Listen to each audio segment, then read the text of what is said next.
Bagaimana sih perubahan evolusi pada gurita?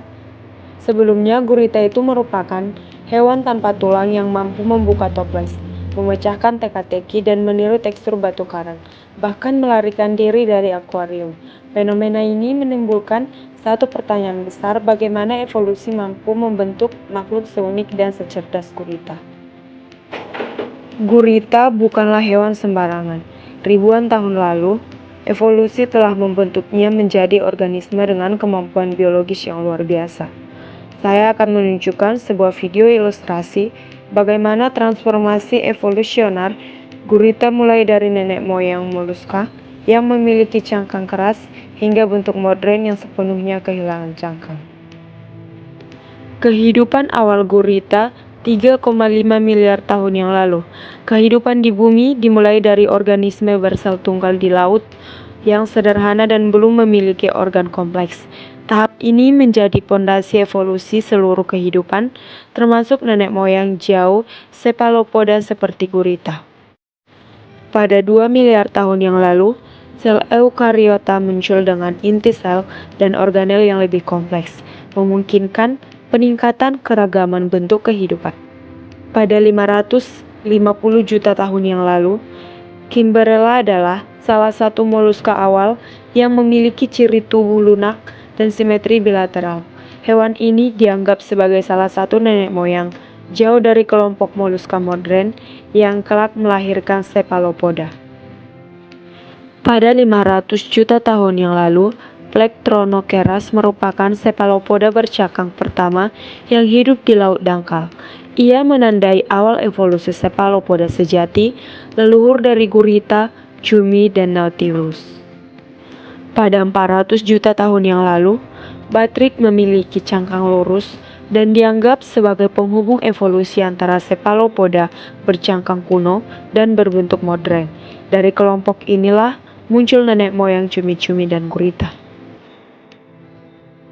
Pada 330 juta tahun yang lalu, Calypsimopodia adalah vampiropoda awal dengan 10 lengan, berbentuk dari gurita modern dan berjumlah 8. Spesies ini menunjukkan tahap peralihan penting dari cephalopoda bercangkang menuju bentuk lunak. Pada 165 juta tahun yang lalu, Vampironassa hidup mirip Vampiroteuthis modern dan menunjukkan adaptasi pada perairan dalam. Spesies ini memperlihatkan struktur tubuh lunak dengan kemampuan berenang cepat dan menangkap mangsa. Pada 164 juta tahun yang lalu, Proteroctopus memiliki lengan-lengan yang mirip gurita dan tubuh tanpa cangkang. Fosil ini memperlihatkan tahap awal bentuk gurita modern dengan struktur tentakel yang lebih berkembang.